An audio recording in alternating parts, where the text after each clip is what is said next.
Hola, buenos días. En esta mañana vamos a estudiar lo que dice el libro según San Juan, capítulo 6.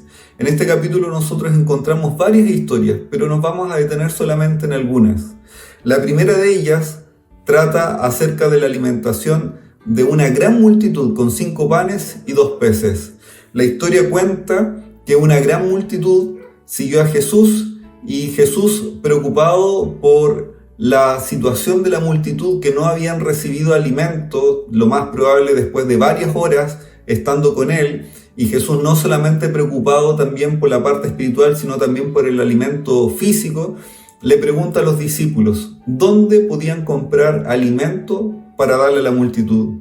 Los discípulos responden humanamente que no tienen a lo mejor el dinero suficiente, y aún así 200 denarios, según lo que dice el versículo 7 que respondió Felipe, no darían abasto para poder finalmente comprar todo lo que se necesitaba. La Biblia menciona en el versículo 10 que eran 5.000 personas, y lo más probable eran más, contando a los niños y también contando a las mujeres.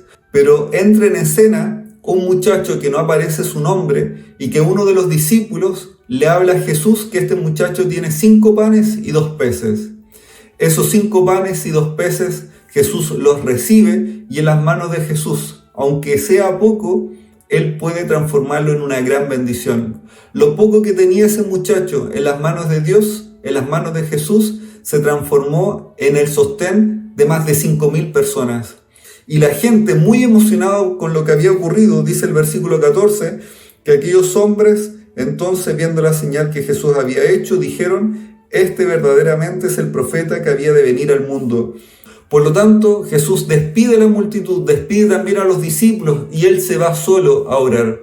Y mientras los discípulos toman el barco, toman el bote para poder atravesar el lago, en medio del lago se empieza a levantar un fuerte viento que lleva a los discípulos a que se asusten, y además de eso se suma que ven a Jesús, que no lo reconocen al principio, que viene caminando sobre las aguas.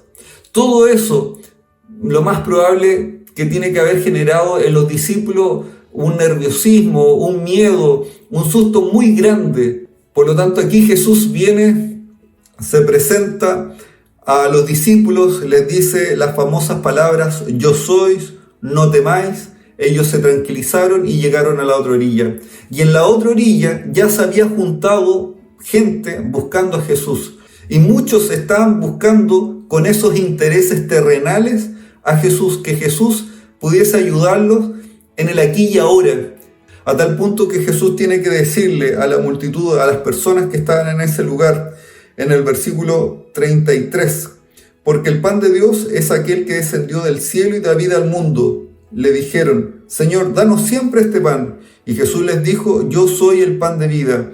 El que a mí viene nunca tendrá hambre, y el que en mí cree no tendrá sed jamás.